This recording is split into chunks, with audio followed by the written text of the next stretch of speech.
Hi everyone, welcome to my mini blog. চলে আসলাম আর একটা mini blog নিয়ে। আর এই মিনি ব্লগে তোমাদের সঙ্গে সবটাই শেয়ার করবো। সো গাইস, ব্লগটা কিন্তু স্কিপ না করে কন্টিনিউ দেখতে থাকো। সকালবেলা ব্রেকফাস্টে খাবো বাটার টোস্ট, তো সেই জন্যই কিন্তু মা কিন্তু রেডি করে নিচ্ছিল। দিদি আর মাই কিন্তু বাটার টোস্টটাকে রেডি করবে। আর তোমরা কে কে বাটার টোস্ট খেতে ভালোবাসো আমাকে জানিও।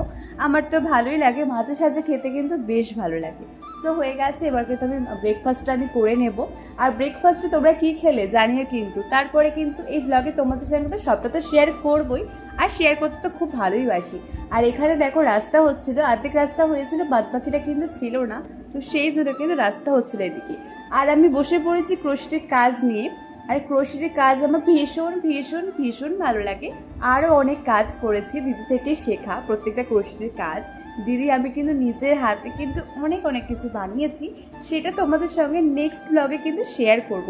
আর শেয়ার না করলে হয় বলো তো, তোমাদের সঙ্গে তো আমি সবটাই শেয়ার করব, ব্লগে কিন্তু শেয়ার করব। আর আমি তো ভীষণ এক্সাইটেড তোমাদেরকে কখন আমি নিজের হাতে বানানো আমার দিদির কখন দেখাবো।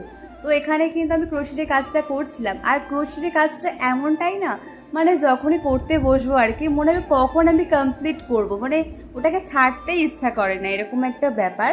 তো বসলে কিন্তু আমি অনেকটাই প্রায় করে রেখে দিই, তারপরে কিন্তু আমি আবার ফ্রি হয়ে কিন্তু আমি আবার ক্রোশেটে হাত দিই তারপরে। আর এখানে কিন্তু আমি একটা জিনিস রেডি করছিলাম, তোমাদের সঙ্গে কিন্তু শেয়ার করব নেক্সট ব্লগে। এখন কিন্তু বলবো না এটা কি করছি, আমি বলবো তো ধৈর্য ধরো। তোমাদের সঙ্গে তো আমি সবটাই শেয়ার করি, বারবার কিন্তু আমি এক কথা বলি, আর সেটা কিন্তু তোমাদের সঙ্গে দেখাবো। আর আমার ব্লগ তোমাদের কেমন লাগছে তোমরা কিন্তু জানিও। তোমরা সাপোর্ট করলে কিন্তু আমি আরও এগিয়ে যাব। আর দেখো এই শ্যাম্পুটাকে অনেকদিন ধরে বাইরে রেখে দিয়েছি, শোকেসে রাখাই হচ্ছিল না। তো সেই জন্য কিন্তু ভাবলাম আজকে শোকেসে রেখে দিই। তো অর্ডারটা অনেকদিন ধরে পড়ে রয়েছে আর রাখাই হচ্ছিল না।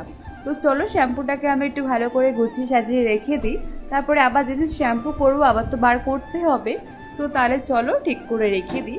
আর এই শোকেসটা না কত সুন্দর, যেই আসে বলে শোকেসটা কি সুন্দর, কোথা থেকে নিয়েছো, আমি কিনবো।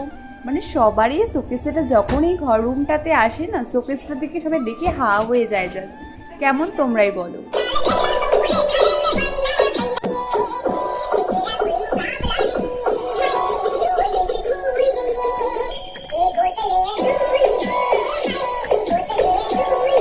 অ্যাকচুয়ালি কী হয়েছে, আমার দিদি যখনই ঘরে কাজ করে বক্সে গান চালিয়ে কিন্তু প্রত্যেকটা কাজ করে। আর আমি রুমে এসে দেখলাম দারুণ সং চলছে, তো নিজেকে জাস্ট কন্ট্রোল না করতে পেরে কিন্তু ডান্স শুরু করে দিলাম আমি। তোমরা কে কে আমার মতো আছো?